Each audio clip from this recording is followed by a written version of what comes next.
Hello everyone, কেমন আছো তোমরা সবাই? আশা করছি তোমরা সবাই খুব ভালো আছো। তো তোমাদের অনেক অনেক ওয়েলকাম আমার চ্যানেলে। তো আজকে আমাদের রেসিপি হলো পার্শে মাছের ঝোল বেগুন এবং আলু দিয়ে। খুবই সামান্য মশলা দিয়ে একদম হালকা পাতলাভাবে ঝোলটি করা, কিন্তু স্বাদে কিন্তু কোনো কমতি নেই। তোমরা পুরো ভিডিওটা দেখতে থাকো, তাহলে বুঝতে পারবে। আর ভালো লাগলে একটা লাইক করে যেও। মাছের ঝোলটি বানানোর জন্য প্রথমেই আমাদের মাছগুলোকে ভালো করে ভেজে নিতে হবে। তো তোমরা দেখতেই পাচ্ছ আমি কীভাবে মাছগুলোকে ভেজে নিচ্ছি। মাছ ভাজা হয়ে গেলে সেই মাছের তেলে দিয়ে দিতে হবে কালো জিরে ফোড়ন এবং গোটা জিরে ফোড়ন।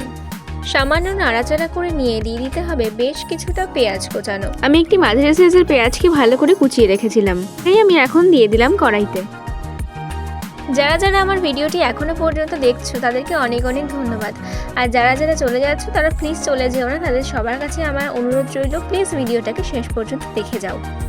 তাহলে চলো এবার দেখে নেওয়া যাক রান্নাটা কিভাবে আমি করছি। আমাদের পেঁয়াজটা মোটামুটি নাড়াচাড়া করে ভাজা হয়ে গেছে।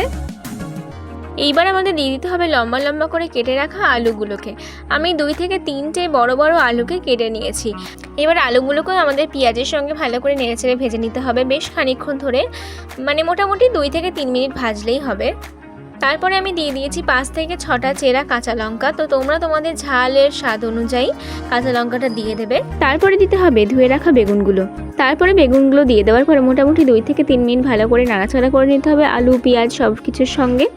তো ভালো করে নাড়াচাড়া করে নেওয়ার পর দিয়ে দিতে হবে আমাদের কিছু মশলা। তো মশলা বলতে প্রথমেই দিয়ে দিতে হবে লবণ। লবণের পরে দিয়ে দিচ্ছি হলুদ।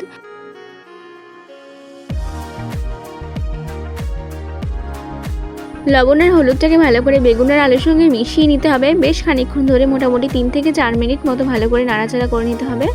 তারপরে আমাদের দিয়ে দিতে হবে 1 চামচ পরিমাণ আদা বাটা। আদা বাটা দেওয়া হয়ে গেলে দিয়ে দেবো 1 চামচ পরিমাণ জিরের গুঁড়ো। তারপরে দিয়ে দেবো কিছুটা লঙ্কার গুঁড়ো 1 চামচ পরিমাণই। তারপরে ভালো করে এই মশলাগুলোকে কষিয়ে নিতে হবে। মোটামুটি একটুখানি জল দেবে মাঝখানে, যাতে মশলাগুলো পুড়ে না যায়। আর গ্যাসের ফ্লেমটা একদম মিডিয়ামে রাখতে হবে।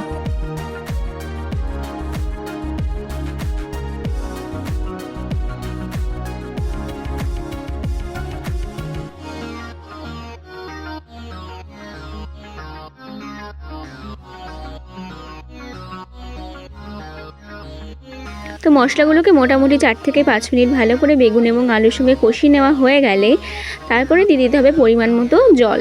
তোমরা যতটা পরিমাণে ঝোল করতে চাইবে ততটা পরিমাণে জল দিয়ে দেবে। তো তোমরা দেখতে পাচ্ছ আমি আমার পরিমাণ মতো জল দিয়ে দিয়েছি। এবারে ঝোলটা আমাদের ফুটে আসার পরে আমি একে একে দিয়ে দিচ্ছি আমাদের ভেজে রাখা মাছগুলো। তো মাছগুলো আমি দিয়ে দেওয়ার পরে এটাকে ভালো করে ঢেকে রাখতে হবে মোটামুটি 10 থেকে 15 মিনিটের মতো। 10 থেকে 15 মিনিট পরে আমাদের নামিয়ে নিলে আমাদের মাছের ঝোলের রেসিপি একদম রেডি। খুবই হালকা পাতলা কম মশলা দিয়ে মাছের ঝোলের রেসিপিটা বানালাম। তোমাদের কেমন লাগলো তোমরা জানিও। আর ভালো লাগলে একটা লাইক সাবস্ক্রাইব করে পাশে থেকো। পরের ভিডিওতে আবার দেখা হবে।